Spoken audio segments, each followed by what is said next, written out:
The foundations of Christian history are often accepted with a kind of reverence that resists scrutiny, but when examined through the lens of historical development rather than inherited doctrine, a vastly different picture begins to emerge, one shaped less by divine intervention and more by human ambition, adaptation, and power. The earliest followers of Jesus did not call themselves Christians, nor did they understand themselves to be founding a new religion. They were a small, fractured sect of apocalyptic Jews living under Roman occupation, clinging to the belief that the world was about to change dramatically through divine action. The notion of Jesus as a divine figure, as the literal Son of God whose death and resurrection offered universal salvation, did not appear fully formed in his lifetime or immediately after. It was constructed over decades through conflicting interpretations, retellings, and translations of oral traditions, shaped by different communities with different agendas. Paul, more than anyone else, laid the groundwork for what would eventually be recognized as Christianity, reframing the message of Jesus into a theology of sin, grace, and salvation that could appeal beyond the narrow bounds of Jewish tradition. This shift was not just theological, it was strategic. By detaching the figure of Jesus from Jewish law and repositioning him as a savior for all people, Paul created a universalizing framework that could spread across the Roman world. And spread it did, not because it was necessarily truer than other beliefs, but because it was more adaptable, more cohesive, and more suited to the needs of a fractured empire seeking meaning and order. The biggest lie, then, may not be a single falsehood, but the illusion that Christianity began as a unified divine revelation rather than a layered, contested construction shaped by centuries of political, cultural, and theological struggle. By the time the Gospels were written, the memory of Jesus as an actual person had already begun to shift into the realm of myth,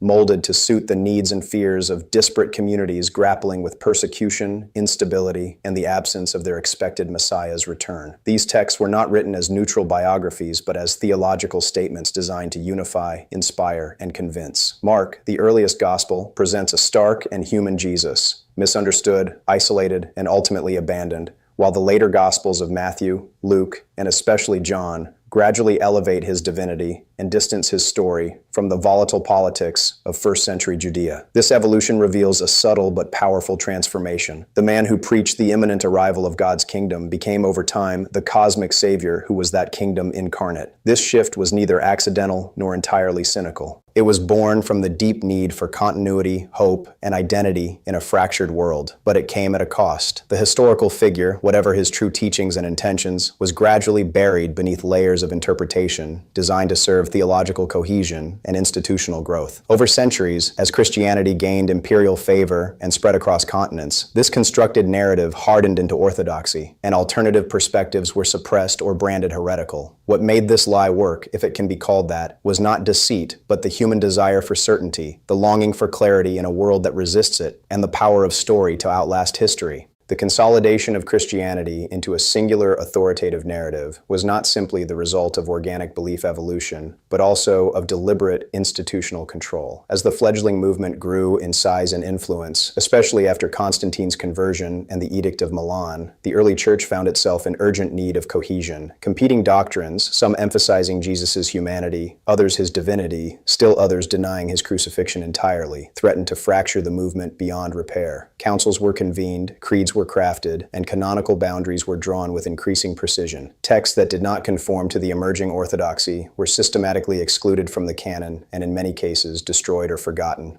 The result was a curated version of Christian origins, one that smoothed over the jagged edges of theological disagreement and presented a story of divine clarity descending through apostolic succession. This official narrative was retroactively imposed upon a chaotic and pluralistic beginning, and over time, the distinctions between history and theology were intentionally blurred. What made this reconfiguration effective was its ability to masquerade as inevitability, as though the Church's selections and suppressions were not decisions made by men in specific political contexts, but the will of God made manifest. It was in this blending of authority and sanctity, this fusion of power and piety, that the lie found permanence. The Church became not merely a steward of memory, but the architect of meaning, and in doing so, it ensured that future generations would inherit a version of Christianity that felt complete, unbroken, and divinely ordained, even though its foundation was laid by centuries of human compromise, conflict, and control. This process of shaping and standardizing belief was not neutral. It reflected the priorities, fears, and ambitions of those who held influence at critical junctures. Bishops, emperors, and theologians were not merely preserving a spiritual truth, but forging a tool of unity and dominion. When the Roman Empire began to crumble under under external pressure and internal decay, the church emerged not only as a spiritual authority, but as a political stabilizer. It offered a coherent cosmology, a moral framework, and a sense of continuity that transcended the chaos of collapsing civic order. In doing so, it also inherited the empire's appetite for hierarchy, discipline, and orthodoxy. Divergent voices, Gnostics who viewed the material world as a prison, Ebionites who insisted on the Jewishness of Jesus, Marcionites who rejected the Old Testament entirely, were all suppressed, not because they lacked spiritual insight, but because they posed a threat to the unifying myth being assembled. What survived was not the full spectrum of early Christian thought, but a curated version optimized for institutional longevity. That curated version became the lens through which billions would eventually understand not just Jesus, but history itself. The biggest lie was not simply the embellishment of a man into a god or the creation of doctrine from dissent, but the erasure of complexity in favor of a story that could be universally accepted, politically useful, and emotionally satisfying. And because this narrative was embedded in liturgy, architecture, ritual, and law, it came to feel natural, inevitable, and even self-evident. The lie succeeded because it did not feel like a lie. It felt like a legacy. Over time, the institutional church not only preserved its version of the Christian story, but encoded it into the very structure of Western civilization. From education to jurisprudence, from art to governance, the church's theological narrative became deeply interwoven with cultural identity. This entrenchment made it nearly impossible for most people to distinguish between inherited truth and institutional invention. Generations were born into a world where questioning the church's teachings was not only heretical, but socially destabilizing. The fusion of religious authority with political power meant that belief was not merely a matter of conscience. It was a civic duty, a condition for belonging. This dynamic was reinforced by the church's near monopoly on literacy and intellectual life for centuries. Monasteries and cathedrals were the centers of learning, and the scriptures, copied, translated, and interpreted by clerics, remained inaccessible to the vast majority of believers. This informational imbalance ensured that alternative interpretations or inconvenient historical realities rarely saw the light of day. Even when cracks appeared, such as during the Reformation, the debate largely took place within the boundaries set by the original framework. Protestants rejected the authority of the papacy, but they often accepted the same canon, the same basic assumptions about Jesus' divinity, and the same theological categories established during the Church's rise to power. Thus, the lie did not unravel, it merely adapted. The survival and success of this narrative were not due to the suppression of evidence alone, but to its integration into the very imagination of the West. It offered coherence, moral clarity, and existential comfort in a world often marked by suffering and ambiguity. And because it had long since moved beyond its origins as a radical sect into the role of cultural cornerstone, the possibility that it was built on contested memory rather than historical certainty became not just unlikely, but unthinkable. The unthinkable, however, begins to surface when historical tools sharpen and archival silences grow louder. In recent centuries, the development of critical scholarship has chipped away at the illusion of a seamless Christian origin. Archaeology, textual analysis, and historical comparison have illuminated the patchwork nature of the early Christian narrative, revealing how theological evolution was often retrofitted into the past. For example, the varying Christologies across the Gospels do not reflect a unified memory of a single divine figure, but rather the growing theological needs of communities spread across the Mediterranean world, each wrestling with the absence of Jesus' promised return, and with how to explain his execution by imperial power. The Gospel of John, written decades after the synoptic texts, presents a Jesus fully absorbed into the divine, capable of cosmic pronouncements and cryptic declarations that bear little resemblance to the urgent apocalyptic preacher found in Mark. These contradictions are not trivial, they are the fingerprints of invention. They betray a narrative that was not received whole, but assembled piece by piece, its gaps filled not by eyewitnesses, but by faithful imagination. And yet these discoveries often fail to shake the foundations of belief, because belief is not merely built on facts, it is rooted in meaning. The lie worked because it became the architecture of meaning for millions. It offered a story that explained suffering, promised redemption, and made death less final. In that sense, the truth of Christianity was never solely historical. It was emotional, symbolic, and psychological. And the deeper truth is that human beings are not just seekers of information, but of belonging. The early church, through consolidation, myth-making, and eventual imperial sanction, provided a vessel for that longing. Whether the story was factually precise became secondary to how powerfully it resonated. The lie endured not by hiding the truth, but by answering a deeper hunger, one that facts alone could never satisfy. In reflecting on the enduring power of this constructed narrative, what emerges is not a simple condemnation, but a deeper recognition of how profoundly human beings crave meaning in the face of uncertainty. The story of Christianity's rise is not merely about a lie told and believed. It is about the way that lie met real needs. It offered identity to the outcast, hope to the suffering, and coherence to communities torn by war, disease, and political fragmentation. Theological certainties gave structure to moral life, and rituals offered rhythm in a chaotic world. It is tempting to view the historical evolution of Christian belief as a manipulation, but such a view oversimplifies the emotional and psychological truths that religious narratives fulfill. People did not merely accept the dominant Christian story because they were deceived. They embraced it because it made life more bearable. The institutions that propagated the myth did so with varying motives, some with the aim of control, others with genuine conviction. But the lasting impact is that the boundary between faith and fact blurred not just in books and cathedrals, but in the hearts of millions. The lie endured because it did not feel like deceit. It felt like home. And in that quiet truth lies the most sobering insight. History is not just what happened, but what people needed to believe happened in order to carry on. If I were to offer a sincere opinion, it would be this. The strength of Christianity lies not in the accuracy of its historical claims, but in the emotional and existential architecture it has provided for centuries. The myth, shaped and sharpened by generations of theologians, emperors, reformers, and common believers,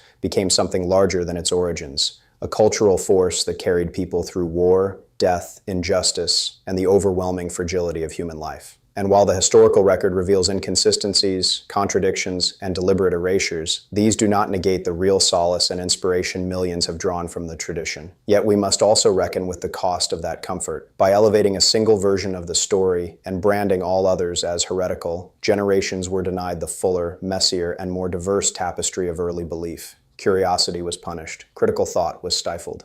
Whole communities were destroyed because their interpretation threatened the illusion of divine unity. I do not believe that spiritual yearning or ethical life depends on mythic precision, and that is why confronting these historical truths does not have to mean abandoning what is meaningful in the Christian legacy. But it does require courage, the courage to see that what was presented as revelation was often negotiation, that what was claimed as eternal truth was shaped by temporal needs. There is something dignified, even beautiful, in acknowledging that humanity builds its deepest meanings from broken fragments and still finds light in them. That is not a weakness. That is the essence of who we are. As we begin to unearth and sit with these complexities, it becomes essential, not just intellectually, but emotionally, to ask what continues to anchor belief. If you have followed this reflection so far, consider pausing here not to agree or disagree, but to genuinely ask yourself, what do you believe about the origins of Christianity and why? What makes that version feel true or trustworthy to you? Is it the historical evidence, the way it was taught to you, the emotional clarity it offers, or something else entirely? Belief is rarely just about doctrine. It is often woven into memory, family, identity, and survival.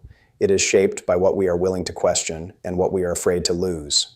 So I ask sincerely, what do you make of all this? What resonates? What challenges you? And what remains untouched in your own view of Christian history? Leave a comment and share your thoughts. Not just what you believe, but what leads you to believe it. Because understanding history is only part of the conversation. Understanding why it matters to you, that is where things begin to shift. Delving further into the story of Christianity's rise reveals just how much of its power depended on timing, adaptability, and the strategic framing of spiritual authority. The world into which the early Christian message emerged was fragmented and uncertain, an empire vast but brittle, filled with cultural intersections and existential fatigue. In this environment, religions that could offer clarity, structure, and hope had a distinct advantage. Christianity, especially as reframed by Paul and institutionalized by Rome, succeeded not because it was the only story being told, but because it became the most resilient and portable one. It borrowed heavily from older traditions, Jewish prophecy, Hellenistic philosophy, even pagan rituals, yet repackaged them under a new moral and eschatological banner. Over time, the Church crafted a dual identity, both eternal and immediate, both divine in origin and essential to temporal power. This gave it an immense reach, not only into the hearts of believers, but into the governance of empires, the shaping of laws, the control of education, and the censorship of dissent. And as centuries passed, Christianity's narrative of origin became less a subject of debate and more an inherited framework, a lens through which reality itself was interpreted. What began as contested memory hardened into doctrine, and the Church's role as interpreter of divine will became almost immune to question. Yet history, with its layers of evidence and contradiction, remains quietly persistent. It does not shout or demand belief, It simply waits to be noticed. The more we explore the hidden contours of Christian history, the more we see that what endured was not just a message about salvation, but a masterful construction of legitimacy, one that has shaped civilizations while carefully concealing its own scaffolding. The story of how Christianity became the dominant religious force in the West is not only about theology or spiritual belief, it is deeply entangled with empire, language, identity, and survival. The transition from a persecuted sect to a state religion fundamentally changed not just Christian doctrine, but the very structure of religious life. With imperial endorsement came institutional permanence, and with permanence came the need for control. The message of love, humility, and radical equality that echoes through fragments of Jesus' original voice was gradually reoriented toward hierarchy, exclusion, and centralized authority. This transformation did not happen overnight, nor was it entirely cynical, but it did mark a crucial moment when spiritual imagination was brought under the yoke of administrative necessity. Creeds were formulated not just to unify, but to exclude. Heresies were condemned not only for doctrinal error, but for political risk. And as Christianity became a tool of empire, it adopted the language and methods of empire: law, punishment, propaganda, and suppression. The church no longer merely interpreted the sacred, it defined the boundaries of truth itself. This evolution was both tragic and predictable. Any human institution granted power will shape its narrative to protect that power. And Christianity, once a marginal voice of dissent, now had the machinery to define orthodoxy, erase opposition, and embed itself into every corner of cultural life. It is here, in this moment of transformation, that we see how the biggest lie did not need to be spoken. It only needed to be repeated, written, sung, and carved into stone until it became indistinguishable from memory. Reflecting on this long, complex evolution, one cannot help but feel a mix of admiration and unease. Admiration for how a scattered, fragile movement of disenfranchised people, many of them poor, illiterate, and socially powerless, managed to shape a narrative so compelling that it outlived empires, reshaped continents, and provided existential structure to entire civilizations. But also unease in recognizing how much of that narrative was sculpted not from unfiltered truth, but from necessity, from the will to survive, to unify, to rule. There is a sobering beauty in this realization that even myths can become lifelines, and even constructed stories can hold real emotional power. Yet in facing that truth, we also confront an uncomfortable question about ourselves, not just about what we believe, but about why we need to believe. How often do we mistake tradition for truth simply because it comforts us? How many of our moral instincts are shaped by the scaffolding of stories built centuries ago to serve needs we no longer understand? The deeper the reflection goes, the more we see that the real challenge is not to discard faith, but to hold it with awareness, to understand that reverence can coexist with critical thought, and that spiritual meaning need not require historical illusion. When we trace the fingerprints of power across what we once assumed was sacred ground, we are not losing something holy. We are beginning, perhaps for the first time, to see the full depth of our human capacity to build meaning in the dark. And so, after following the long trail of history, reinterpretation, power, and belief, we are left with something more complex than certainty and more human than blind faith. Christianity did not descend fully formed from the heavens. It was built layer by layer, shaped by the needs and struggles of real people in real moments of fear, hope, and transformation. That does not make it meaningless. In fact, it makes it even more powerful, because it shows what human beings are capable of when they are seeking something bigger than themselves. It shows how deeply we long for stories that organize our chaos and give language to our suffering. And it reminds us that the most enduring truths are not always the most factual. They are the ones that hold when everything else falls apart. Whether you believe in the divine origins of the Christian message or see it as a monumental construction of cultural power, what matters now is not just what happened, but how we choose to carry it forward, with awareness, with honesty, and with the humility to question the stories we inherit. If you made it this far, I want to hear from you. Leave a comment with the word awakening so I know you stayed until the end. And if this made you think about history, about belief, or about the power of narrative, subscribe to the channel and join the conversation. There is more to uncover, always.